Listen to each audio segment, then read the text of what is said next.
One of the points that I noted in that program was that the CIA, as well as the State Department, had warned that if the Shah was admitted to the United States, that an embassy takeover was a probability. So this was anything but a surprise. In fact, it was predicted. And then when Henry Kissinger and David Rockefeller, among others, prevailed on Jimmy Carter, it raises questions about where their real allegiance lay at the time. That's correct. Now, go ahead. We also know that from August 1979, the intelligence briefing was provided to Ibrahim Yazdi and also another man, Amir Intizam. Now, spell his name for us, Fara. Sorry? Spell his name. By the way, as we go through the interview, bear in mind that most Americans are not familiar with these names, even most Americans that keep up on current affairs, and that's relatively unusual. So we're, as you know, I want to fill in as much of the meat on the bones of this discussion as we proceed as possible, because your degree of expertise and your familiarity with Iranian events so far outstretches anything that the average American has. I think one of the things we have to be careful of is going beyond the understanding of our listeners, even though we have a very knowledgeable audience here concerning national security affairs, but many of these names will be new to them. Could you repeat that person's name and spell it for us? Amir Intizam is A-M-I-R, and Intizam is E-N-T-E-Z-A-M, and Ibrahim Yazdi is, I think that I already... Yeah, we spelled him before, right? Yes. Now, on August 8th, a memo regarding the exchange of information was sent from Secretary of State Vance. Of course, now this has been prepared by Henry Pratt at the State Department to the U.S. Embassy in Tehran. It is stated that on August 5th, the new Iranian ambassador to Sweden, Amir Intizam, was introduced to CIA official George Cave by John D. Stemple, who was the deputy chief political officer at the American Embassy in Tehran, also a CIA analyst. I quote, "The strong continuing interest in the exchange of intelligence information with U.S. regarding possible internal threat to provisional government of Iran with external support." It goes on. He said, "Decision to engage the discussion had personally been approved by Ayatollah Khomeini," close quote. Now, Cave's meeting on August 5th with Intizam initiated a flurry of their private shuttle diplomacy that it developed the contact with Khomeini's advisor in Tehran, Paris, and Stockholm. And many documents shows that on October 79, Cave passed on a great deal of intelligence to Khomeini's CIA-connected aides, including Ibrahim Yazdi and Intizam. So when you're talking about shuttle diplomacy here, what you're talking about are contacts really between elements of state and elements of CIA and the Khomeini Islamic fundamentalist forces in Iran at the very time that the Shah is still, ostensibly at least, in power, and the Carter administration is supporting the Shah. No. That is in 1979. Right. Shah is already out of Iran. We're talking about 1979, August 8, 1979. All right, I shouldn't say the Shah, but the Bakhtiar government. No, Bakhtiar government. He's gone too at this point? Gone. Okay, he's gone right too. Right now, in the time of Iranian history, which the Shah has left Iran in January 16, 1979. Now, we went through the first American hostage-taking, which it was February 14th, 1979. Right. We're talking about the provisional government of Iran, which it was Mehdi Bazargan, was placed in Iran, and now we are talking about during the provisional government of Iran, from August 1979 to October 1979, quite a bit of intelligence briefing is being provided to Khomeini's close circle, and particularly Ibrahim Yazdi. Now, was this with the knowledge and approval of Carter or not? That is, I don't believe that Carter administration, Carter himself, knew that this intelligence briefing was taking place because of the role that we find out later on that George Cave played when he went to Iran on May 25th, 1986 with Bart McFarlane and Oliver North and Imran Neer in deal for arm for hostages. Now, I am not very certain, and I am almost sure that President Carter was not aware of this intelligence briefing by George Cave to Khomeini's close circle, particularly Ibrahim Yazdi.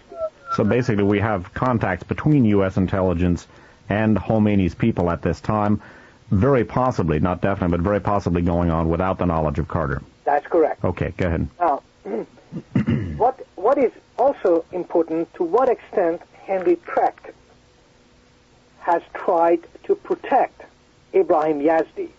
We talked about this last week, that on October 8, 1979, he sent a priority communique to U.S. Embassy in Iran, that is Henry Precht, stating, quote, Iran's foreign minister has plainly determined to create a strong impression of the Islamic revolutionaries as new breed of man. And he goes on to say, if Yazdi is to have any influence on political future in Iran, he must protect himself against the charge that he is America's #1 agent, close quote. Now, we also know that earlier in June of 1979, when the question of Ibrahim Yazdi being an American citizen was raised by the American officials at the American embassy in Tehran, and there was a cable that he was sent by the U.S. embassy, it stated that, quote, the question was asked, what should they answer in regard to Ibrahim Yazdi if the media would ask about his connection with the United States, whether he is actually American citizen or not. Beck answers, quote, we cannot confirm that he is a U.S. citizen. Department passport files are confidential and protected by the Privacy Act. We cannot therefore confirm or deny reports of any information in these files, close quote. Of course, as we know, this was not the case when they were trying to find out whether President Clinton went to Soviet Union or he was in England. Now, this concerns the possible American citizenship of Yazdi? That's correct, because he was actually an American citizen. And he became under Khomeini. What was his role under Khomeini, his position? He became Khomeini's deputy prime minister, right, and later on became Khomeini's foreign minister. And this was an American citizen? That's correct. Fascinating. Go ahead. Again, Henry Precht was asked if, in fact, Dr. Yazdi is U.S. citizen, has he lost his U.S. citizenship by any action he has taken? If so, the State Department... Is the State Department in the process of revoking his citizenship? And Henry Precht answered, I quote, as I indicated previously, if we had any information on this question, it would be protected by the Privacy Act, close quote. Now, we have to understand to what extent did Mr. Henry Precht, as the choke point at the State Department, placed there by the friends of Mr. Bush and also Richard Helms, was trying to protect Ibrahim Yazdi. So Yazdi at this point would appear to have been perhaps we could say a car designate of the United States in the Islamic fundamentalist government that was shaping up. That's correct. Okay, and he would then this net again. I want to reiterate for the audience because there are a lot of elements here that the audience would not be familiar with. Obviously, there are gaps in my own understanding, and it's been a while since these things transpired, Fara, and I find my own memory in certain places obviously has lapsed. But this is Ibrahim Yazdi, Khomeini's deputy foreign minister, who is an American citizen, and that fact is being protected by Henry Precht at the U.S. State Department, according to your information. Yes, allow me to correct you. He was a deputy prime minister at the beginning, and then he became the Iran foreign minister. Okay. Now, one other important issues over here that we have not discussed is the American secret files that it was left at the American embassy. Now, these files played a very important role in discrediting all those moderates or the National Front leaders or Bazargan and some of his aides to have had a contacts with American embassy and some of the CIA officials while they were in Iran. this is quite significant, which I have referred to this, the ping-pong embassy files. Now, Ambassador Sullivan, in his book, Mission to Iran, has stated that we had already, I quote, we had already over the preceding 2 weeks of February 14, 1979, taken measures to pack up and ship home most of classified documents in the embassy files. The only items remaining were those that they were operationally necessary for daily functions, close quote. Shortly after the February 14 attack on American embassy, Sullivan wanted to be sure that the remaining files were safely out of Iran or destroyed. Now, at the same day that February 14 that the embassy came under attack, he states, I quote, I also checked with my communication people and discovered to my relief that they, he means the embassy personnel, had managed to destroy all documents stored in the vault. Now, that is actually his references to February 14, 1979. So by this time, we know most of the sensitive files are out of Iran. Okay. Now, comes the surprise. Gary 6 confirms William Sullivan's statement, but he goes and acknowledges something very, very significant. What does he say? He says, I quote, it says, unknown to anyone in the White House, when the embassy reconstituted after the February 14 attack, the various agencies shipped back many of the boxes of original file. As a result, when the crisis began to mount in October, the embassy found itself with a massive quantity of papers to be protected, which included voluminous accumulation of years of memos, papers, and reports, close quote. Now, the evidence shows that the embassy documents were edited in order to cast a bad light on the members of the Bazargan. Lady Bazargan is B-A-Z-A-R-J-A-N, who was the interim government, by making it appear that they were the one that they had the closest contact with CIA.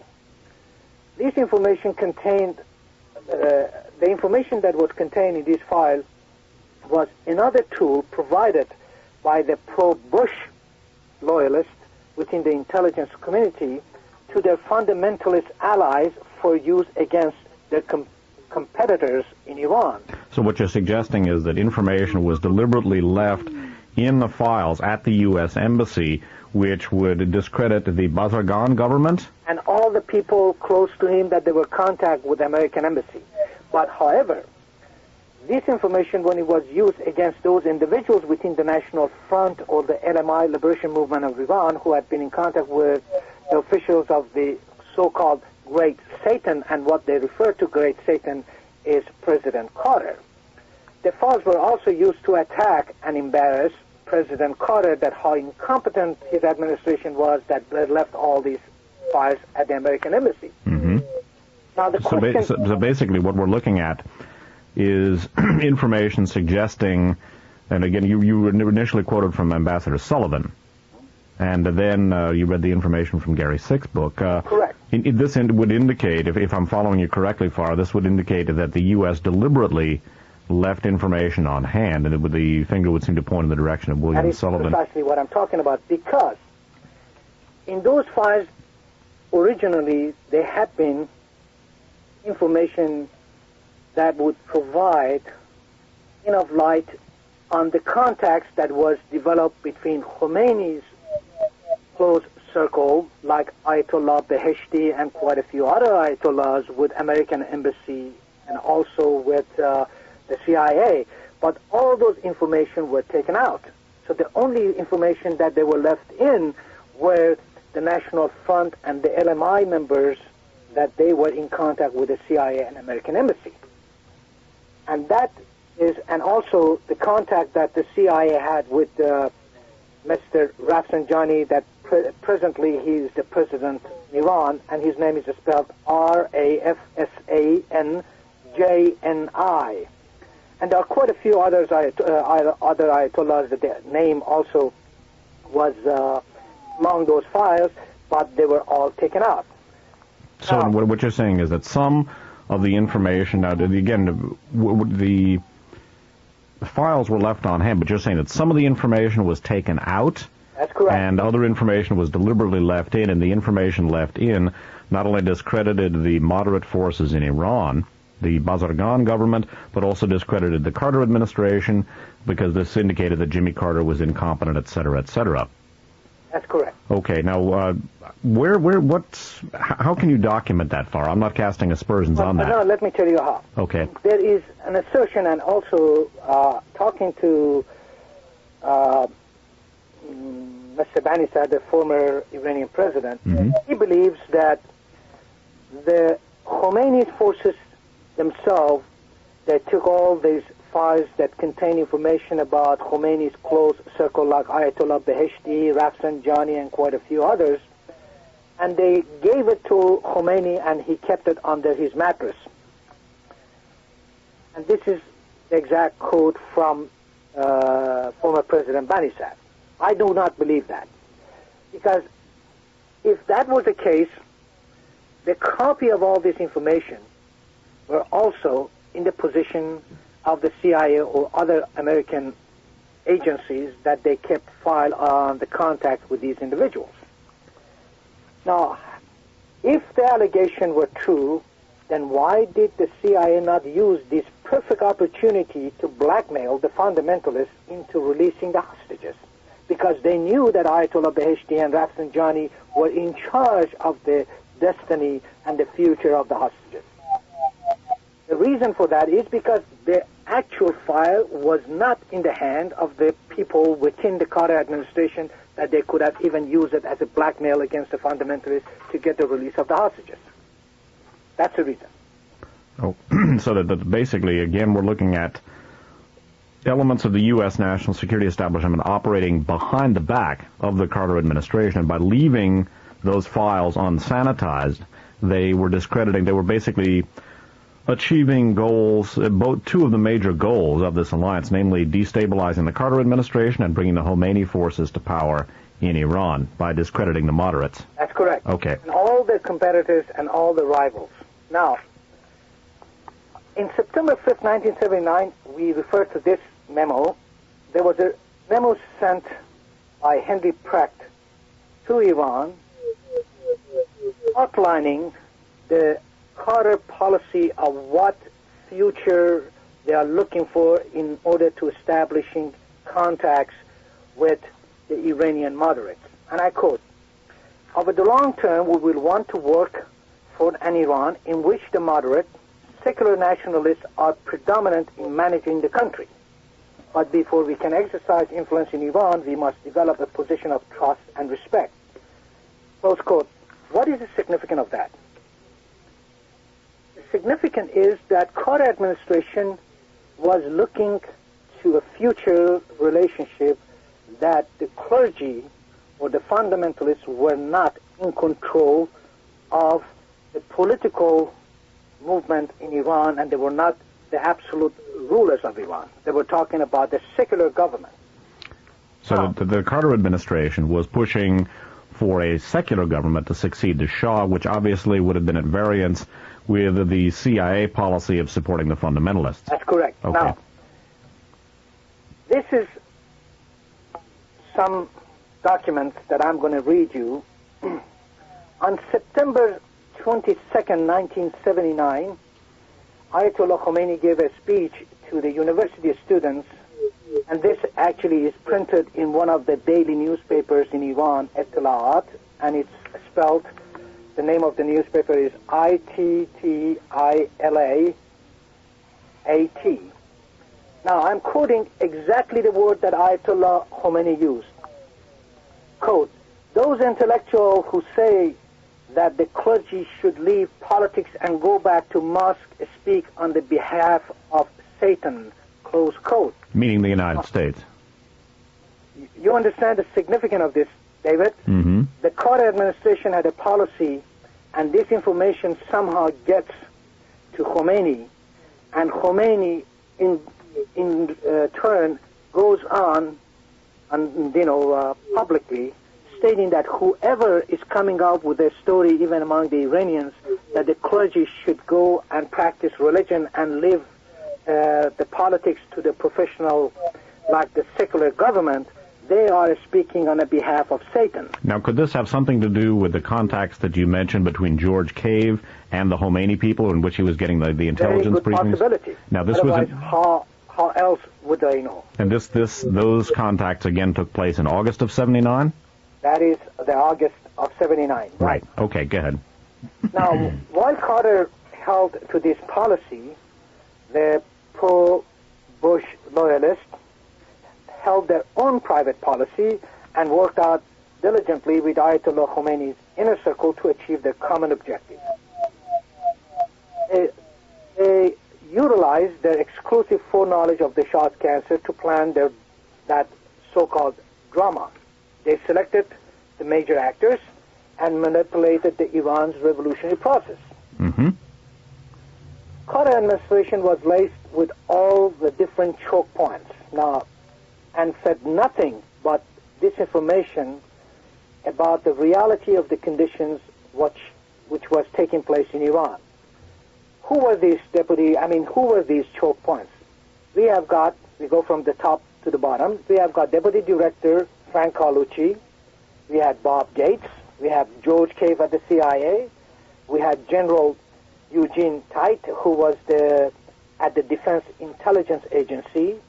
We had General Howard Fish and Eric von Marbot, Richard Secor at the Defense Department, they were all a part of the DSAA. And then we had Donald Gregg at the National Security Council. We had Harold Saunders and Henry Precht at the State Department. And we had William Sullivan and John D. Stemple at the U.S. Embassy in Tehran. And coincidentally, many of these people were rewarded by Reagan administration by medals or the new job when Reagan took office. Now, I'm interested, you mentioned that General Ty was somehow involved in going behind Carter's back? That's correct. That is Tighe Jr. at the Defense Intelligence Agency. Right. I'm familiar with the individual. I'm just wondering now, what documentation do you have on that? Well, because some of the things that I have found out about the deals that was being made between the information on the Defense Intelligence, because in later part of 1978, the Defense Intelligence Agency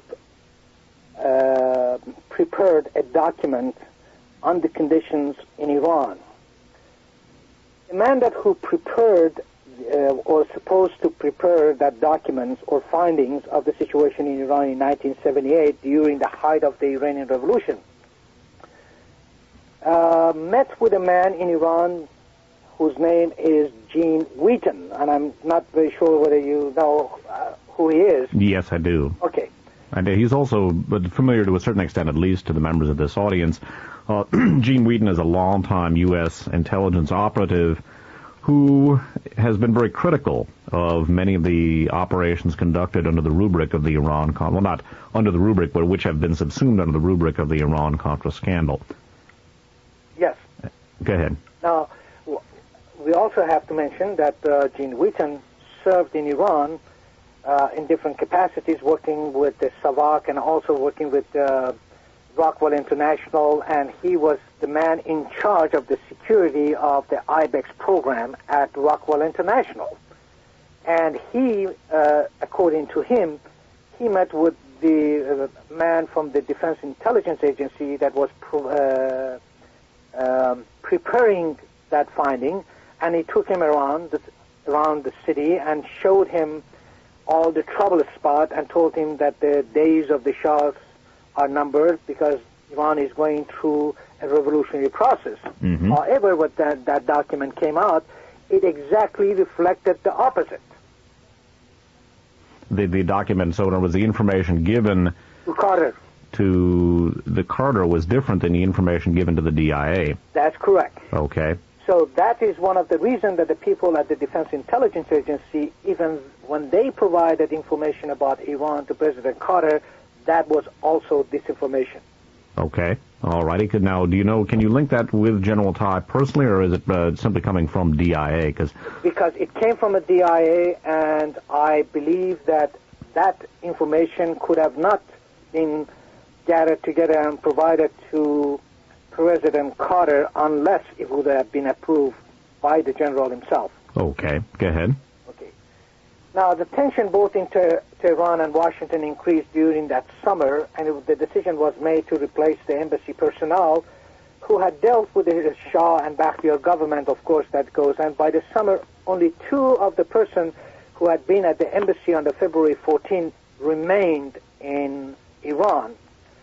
Now, we know that while Carter administration doggedly proceeded in its determination to deal only with Barzakhan government, the pro-Bush group were actively promoting Khomeini.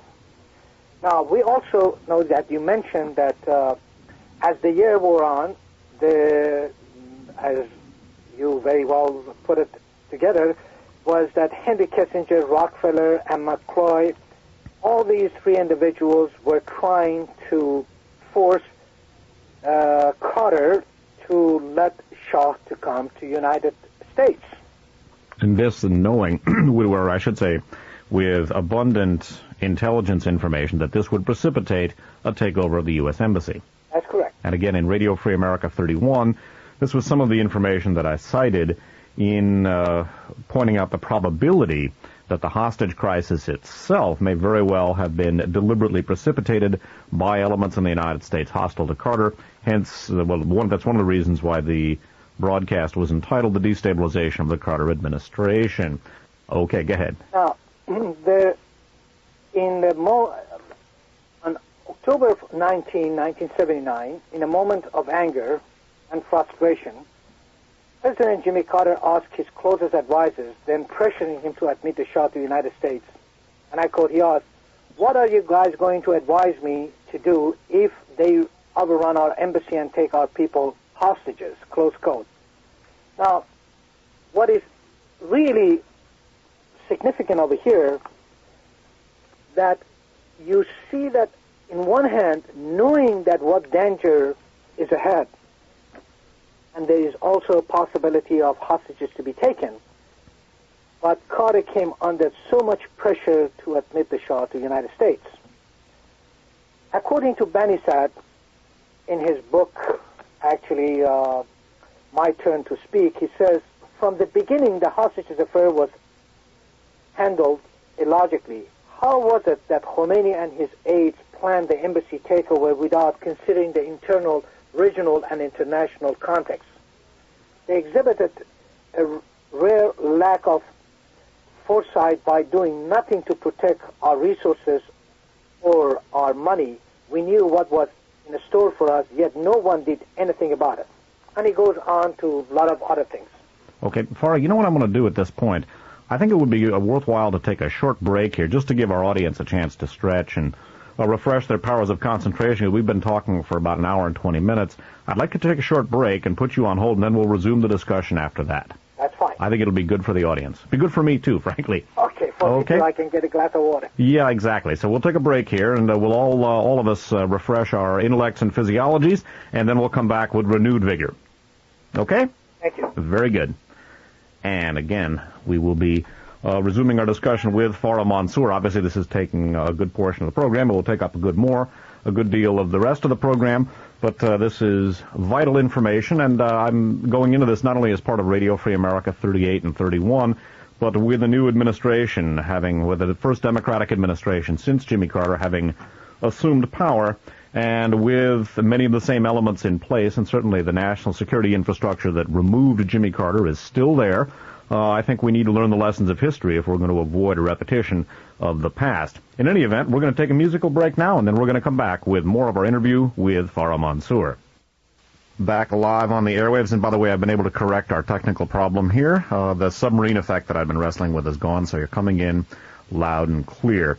Now, okay, we got real good sound quality here. Now, when we left off with the discussion, this was in October, I believe you said October 19th of 1979, when Jimmy Carter was inquiring in anger, what happens if I admit the Shah to the United States and our embassy is taken over, indicating that he knew, obviously, of the possibility, also reflecting the pressures on him at the time. Yes. Okay, that's where we are at this point. Go ahead. given this, many observers have questioned why Carter did admit the Shah into the United States. What is more baffling is why Rockefeller, Kissinger, McCloy, and others, all very busy and over committed individuals, invested so much of their valuable time and resources on this pro-Shah campaign. And that the Rockefeller-Kissinger group realized they would expose the to public scrutiny and criticism, yet went ahead with their giant lobby and their effort to pressure Carter to allow Shah to be admitted to the United States. In August of 1979, Precht promised Bruce Langan, the embassy charge affair in Iran, that the mission would be consulted before the Shah would be admitted into the United States or for medical treatment. However, we find out, according to former hostage Moorhead Kennedy, that that fateful decision which threatened the embassy staff was made in Washington, at least without any consultation, while the Shah was in New York. Precht flew to Tehran for a brief visit, concealing his knowledge that some of the Washington were really worried about an attack, and he did nothing to enhance the embassy's security, even though that he sent his findings that we talked about it, that the security has to be actually more beefed up. On October 21st, the CIA station in Tehran alerted his counterpart in Paris that the Shah's imminent arrival to U.S. would make certain difficulties. And there is a cable that I go to read that. It says, quote, since Reference B have learned that Amir Intizam took part in meeting with Charge and Messi Henry Precht had with Premier Bazagan and Foreign Minister Yazdi to pass message on the Shah's stay health and imminent arrival in United States. Amir Intizam reaction was that this development would make more difficult effort for those who have been trying to improve relations with the United States. Since Amir Intizam fully appraised for the Shah out-of-state plan, it may not be necessary to advise him that Mr. Cave has important intelligence for him. Advise whether headquarters, the CIA headquarters, still wants station to alert Intizam that Mr. Cave wants to meet him in Europe as possible, and 21st October, all secret.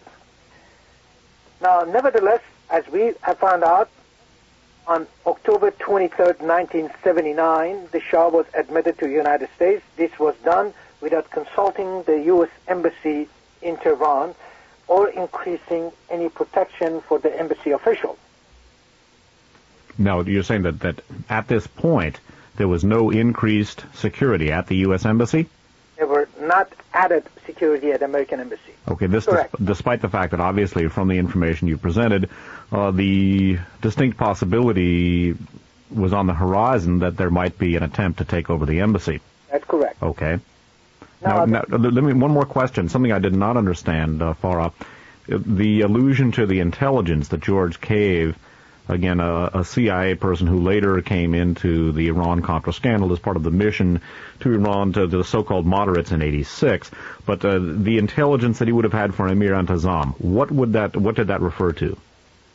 I didn't catch that. Really, I don't know, but what I do know is, based on my investigation, it was not as important that the intelligence briefing was provided to Intizam, but what was important was that the intelligence briefing was presented to Yazdi, Ibrahim Yazdi, who was the foreign minister as well. Okay, and this intelligence briefing was provided by George Cave. That's correct. Now, this is different than the one in August of '79? Now, between August to October 1979, various intelligence briefing was provided to Ibrahim Yazdi and Intizam. Okay. Now, what we know, though, that Ibrahim Yazdi He received all these intelligence briefings. As I said, so did Amir Entezam. But Amir Entezam ended up in jail for being called a CIA agent for the same intelligence briefing that he received, as well as Ibrahim Yazdi, but we see Ibrahim Yazdi free, coming and going. Why is that? And of course, Entezam is a moderate. Yazdi is more aligned with the Islamic fundamentalists, the extremists, and Yazdi also an American citizen, you say? Yes. Right. You got it. And I asked this question from Banisat in my interview with him. He started laughing, and then he said, yeah, I asked Khomeini the same question. And I told him that how is it that we know a lot more about Ibrahim Yazdi? He is even suspected to be the America's #1 agent. We have got a lot of materials on him. But you have put Entezam in jail, but you have not put Ibrahim Yazdi in jail.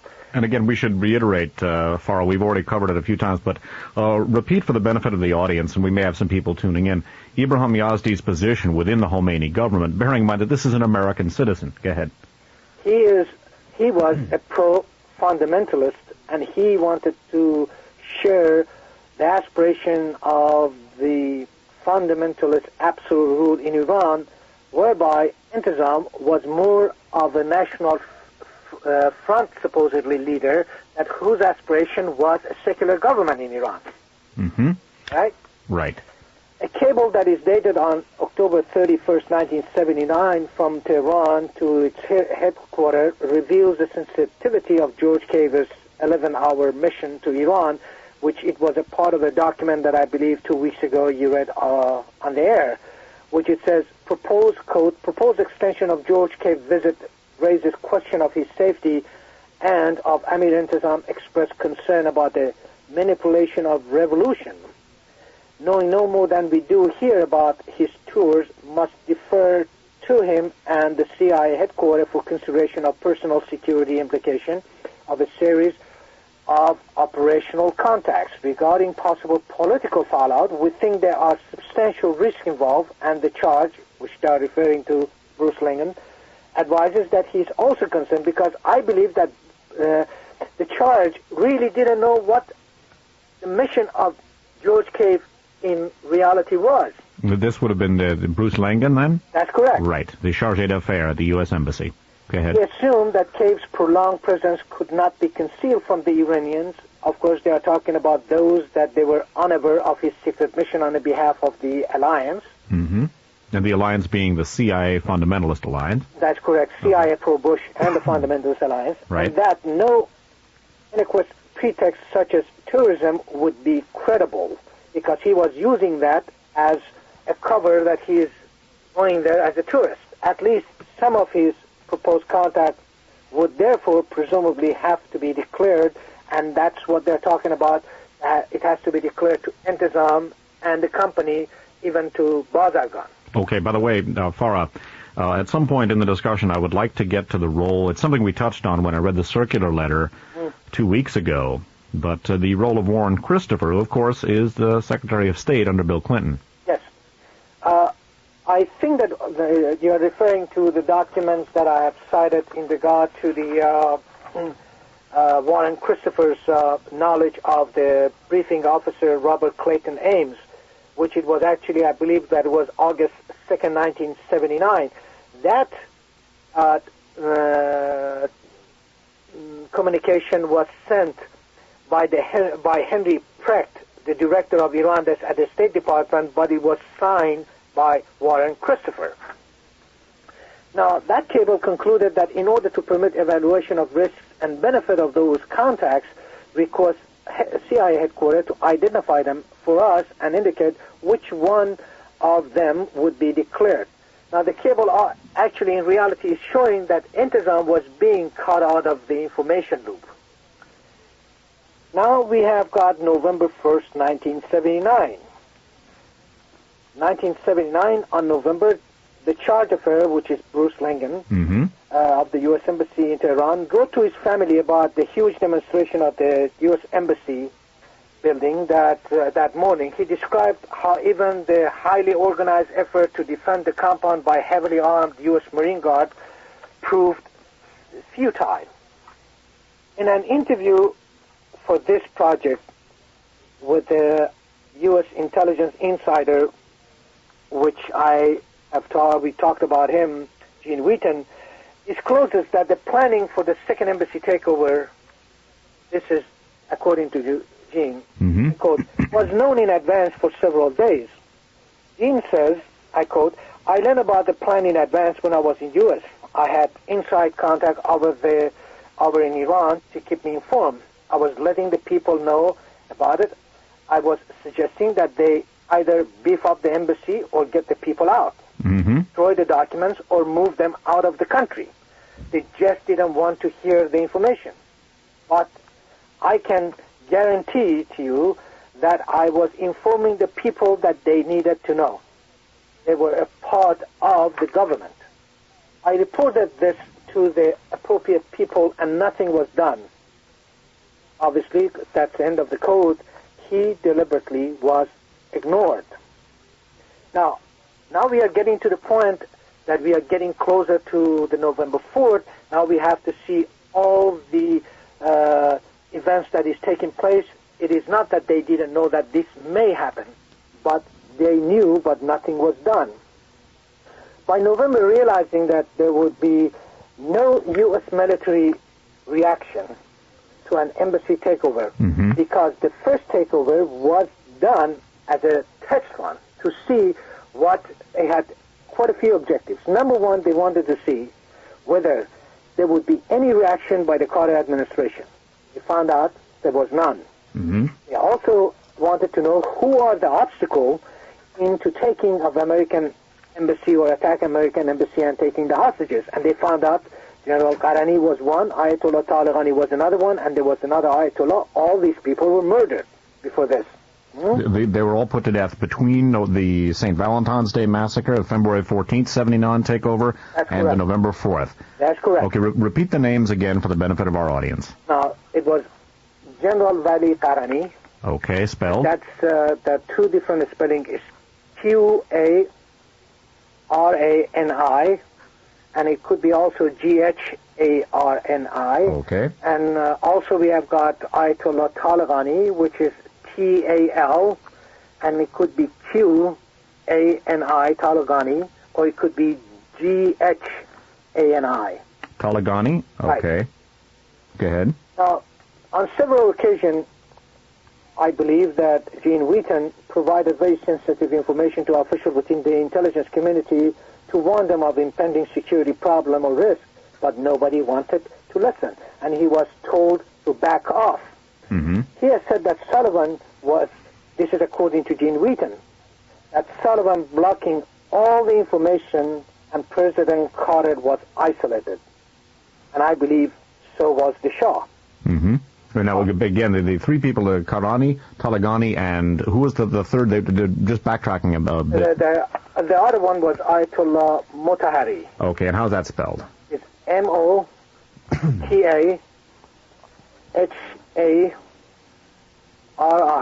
All right, and all three of these people were opposed to takeover of the U.S. Embassy. This demonstrated by the February 14th takeover, and they were murdered between February and November when the real, I guess we could say, takeover took place? That's correct. Okay, go ahead.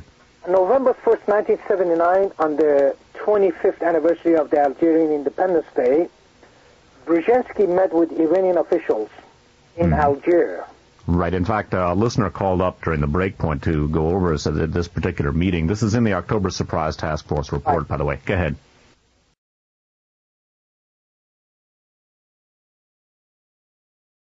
Near in deal for arm for hostages.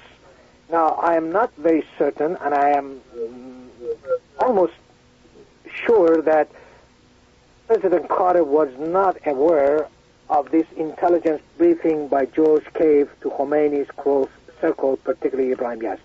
So basically we have contacts between U.S. intelligence and Khomeini's people at this time, very possibly, not definitely, but very possibly going on without the knowledge of Carter. That's correct. Okay, go ahead. Now, what is also important, to what extent Henry Trecht has tried to protect Ibrahim Yazdi. We talked about this last week, that on October 8, 1979, he sent a priority communique to U.S. Embassy in Iran, that is Henry Precht, stating, quote, Iran's foreign minister has plainly determined to create a strong impression of the Islamic revolutionaries as new breed of man. And he goes on to say, if Yazdi is to have any influence on political future in Iran, he must protect himself against the charge that he is America's #1 agent, close quote. Now, we also know that earlier in June of 1979, when the question of Ibrahim Yazdi being an American citizen was raised by the American officials at the American embassy in Tehran, and there was a cable that he was sent by the U.S. embassy. It stated, August 8, a memo regarding the exchange of information was sent from Secretary of State Vance. Of course, now this has been prepared by Henry Precht at the State Department to the U.S. Embassy in Tehran. It is stated that on August 5th, the new Iranian ambassador to Sweden, Amir Entezam, was introduced to CIA official George K. by John D. Stample, who was the deputy chief political officer at the American Embassy in Tehran, also a CIA analyst. I quote, the strong continuing interest in this exchange of intelligence information with U.S. regarding possible internal threat to provisional government of Iran with external support. It goes on, he said, decision to engage in the discussion had personally been approved by Ayatollah Khomeini, close quote. Now, Cave's meeting on August 5th with Entezam initiated a flurry of their private shuttle diplomacy that it developed the contact with Khomeini's advisor in Tehran, Paris, and Stockholm. And many documents shows that on October 79, Cave passed on a great deal of intelligence to Khomeini's CIA-connected aides, including Ibrahim Yazdi and Entezam.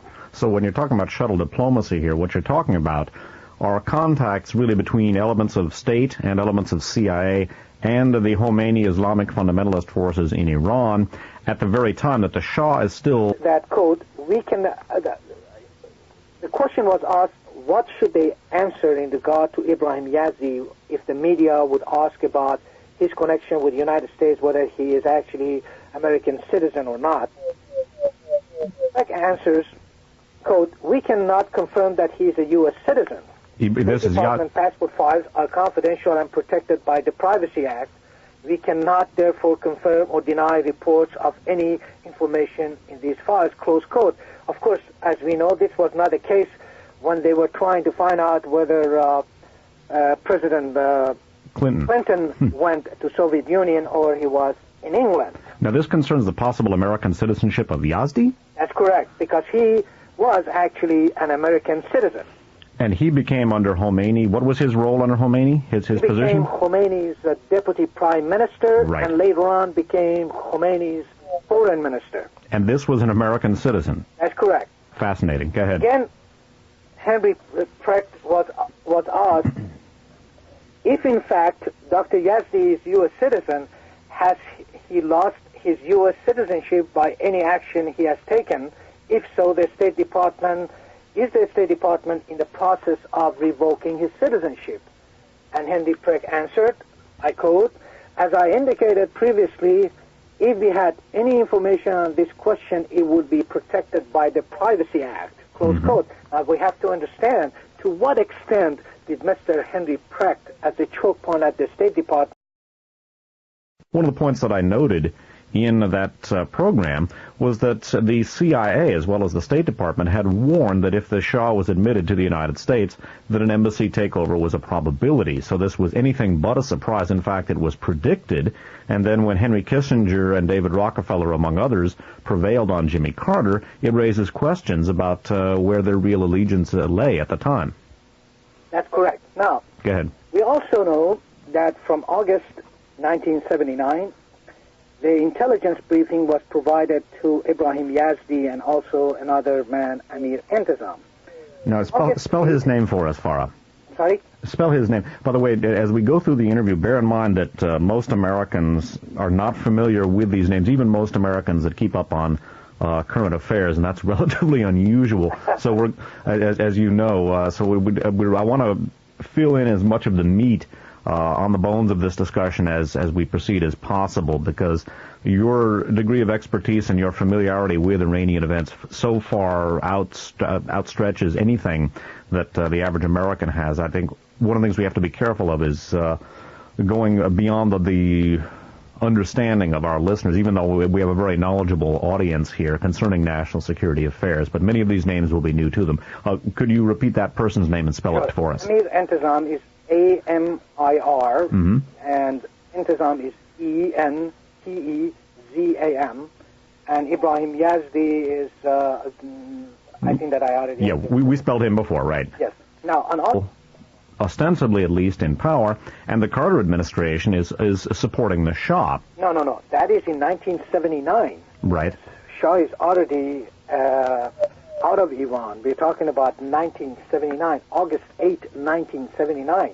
All right. I shouldn't say the Shah, but the Bakhtiar government. No, Bakhtiar government. He's gone too at this point? Gone. Okay, he's gone right too. Right now, in the time of Iranian history, which the Shah has left Iran in January 16, 1979. Now, we went through the first American hostage-taking, which it was February 14th, 1979. Right. We're talking about the provisional government of Iran, which it was Mehdi Bazargan, was placed in Iran, and now we are talking about during the provisional government of Iran, from August 1979 to October 1979, quite a bit of intelligence briefing is being provided to Khomeini's close circle, and particularly Ibrahim Yazdi. Now, was this with the knowledge and approval of Carter or not? That is, I don't believe that Carter administration, Carter himself, knew that this intelligence briefing was taking place, because of the role that we find out later on that George Cave played when he went to Iran on May 25th, 1986 with Bart McFarlane and Oliver North and Imran